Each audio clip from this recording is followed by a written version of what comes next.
We started on Friday night. We met in Willmar, and then we had 3 days of riding, and then a day off tomorrow, and then 3 more days of riding. And this will sound funny, but the miles are way down. We're down to about 380 miles this week. So we used to do quite a bit more.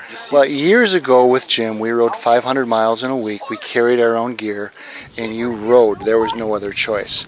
And things have changed over the years. Now, of course, we've got the equipment truck. We have families come along on and off and drive their own in their own vehicles.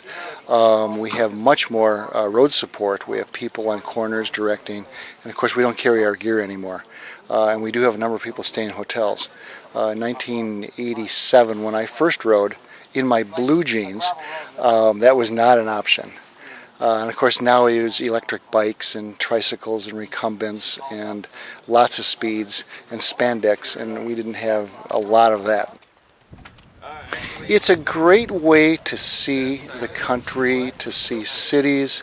Everybody's equal here. We have lawyers and doctors and judges, retired judges and school teachers, and across the board. And when you're in the saddle sweating and riding a long day, you're all the same. And you don't know who you're talking to until you get to know them a little better, and you go, oh my gosh, and then we go.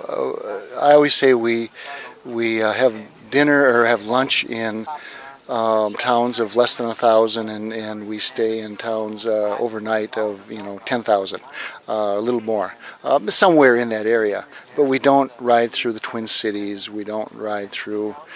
Well, I guess we've been through Duluth once or twice, but we stay in a lot of different locales and get to see and talk to a lot of locals, and that's fun.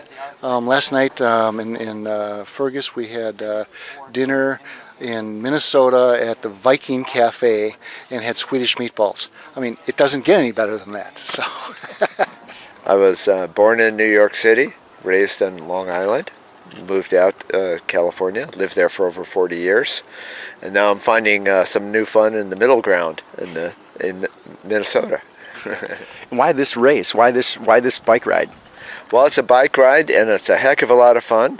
And for me, it's almost like being in a foreign country. I drove 5 days to get out here. Drove through Arizona, northern New Mexico, cut across Oklahoma, Texas, through central Kansas, Iowa, and got up here in 5 days. And it's worth it. We have a great time for 1 week a year, meet a lot of nice people, and just see some great scenery. And once in a while we get to ride in the rain. We don't have much of that in California, so we get our challenges too. Oh, we just love being here. The city of Alexandria has been so good to us. They encourage us to come. They're helping us on the trip with their shuttle bus with us tomorrow, so we're able to get out and visit the community and the businesses, and we hope to have a bit of an afternoon social at a local brewery here tomorrow.